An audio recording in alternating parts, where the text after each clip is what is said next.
ngusule ddalu kati ekibiina mwasigaddemu gwe ne Frank Gashumba nze ndi ku remote oli ku remote yes tesokolera mu group oli weka nze ndinzeka kati PLO naye wagivuddemu PLO gwe tugimanyi ya Binaisa babadde bagenda giwaabira Binaisa yegirigiseringa 1980 ekibiina PLO kya Binaisa bali bagenda baabira mu kkooti kino okuvaawo naye olaba abaana bo bagezi obawulira nti bagezi tebamugisizaako MK bamutwale mu kibiina kya Binaisa bamuwaabire.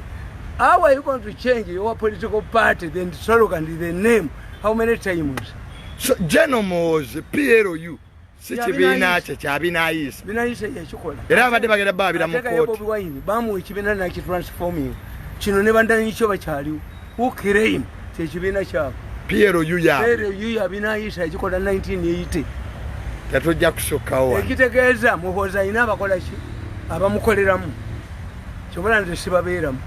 Kati PLO yeyina ovaawo ka kibiina kya Binaisa.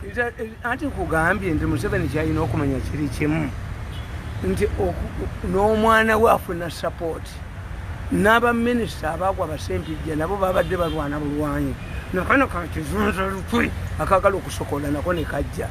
Museveni should understand what forces ministers to support General Muhoozi. Kakati kwe tugeze singa mama wa mwezi nemukwata n'omusajja mu nyumba ninga abaana bange mujje dadi naawe mami obadde omuyisa bubi kati mba nanyimirira kuki oba toyinaawo Riyadh district. Kakati Museveni n'omwana we Museveni ne baganda be bamutuse babadde badduse baminisita babadde badduse kati the question is not Muhoozi wayinza okubayo batinyefunza abalabye nti oluggi lusambika twedituga nti ekintu kyayikayika dda essaba ekuyega yali lyadda nabo ne bayingira ba